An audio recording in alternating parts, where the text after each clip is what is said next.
یه نفر خوابش میاد و واسه خواب جا نداره. یه نفر یه لقمه نون برای فردا نداره. یه نفر میشینه و اسکناساشو میشماره، میخواد امتحان کنه که داره یا نداره.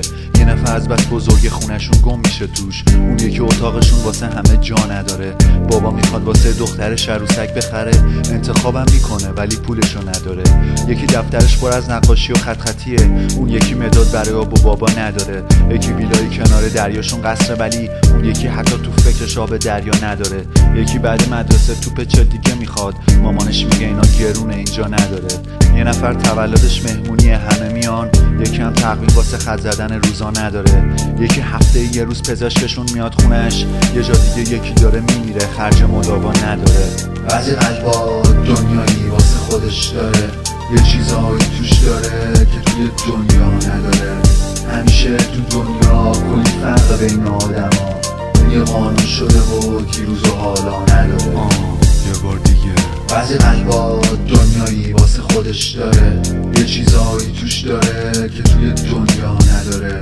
همیشه تو دنیا کلی فرق بین آدما، یه قانون شده و دیروز و حالا نداره. یه نفر میارزه امضاش به هزار تا عالم، اما یکی بعد عمری رنج و زحمت امضا نداره. تو کلاس صحبت چیزی میشه که همه دارن، یکی میپرسه آخه چرا بابای ما نداره. یکی دوست داره که کارتون ببینه اما کجا، یکی هم اینقدر دیده که میل تماشا نداره. یکی از واحدای بالای برجشون میگه، یکی حتی خونشون اتاق بالا نداره. یکی پول نداره تا 2 روز به شهرشون بره، یکی هم طاقت واسه صدور ویزا نداره.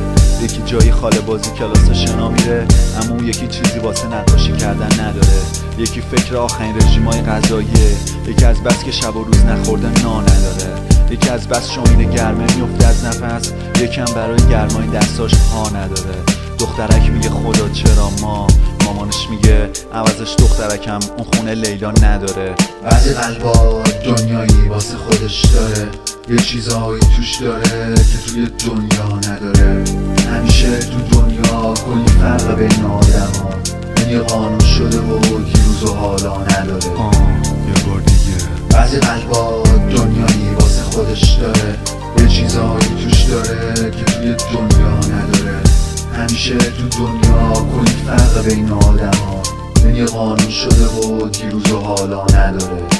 یه نفر تمام روزاش پر رنج و سختیه، هیچ روزیش فرقی با روزای مبادا نداره. یکی آزمایش نوشتن واسش اما نمیره، میگه نزدیکی های ما آزمایشگاه نداره. بچه که تو چراغ قرمزا میفروشه گلو، مگه درس و مشق و شور و شوق و رویا نداره. یه نفر تمام روزا و شباش طولانیه، پس دیگه نیازی به شبای یلدا نداره. یاد اون حقیقت کلاس اول افتادم، دارا خیلی چیزا داره ولی سارا نداره. خدا به هر کسی هر چیزی دلش میخواد بده، همه چی دست اونه، ربطی به امزیپر و رپش نداره. آدما از یه جا اومدن همه میرن یه جا، اونجا فرقی بین فقیر و دارا نداره. کاش یه روزی بشه که دیگه نشه جمله ساخت، با نمیشه، با نمیخوام، با نشد، با نداره.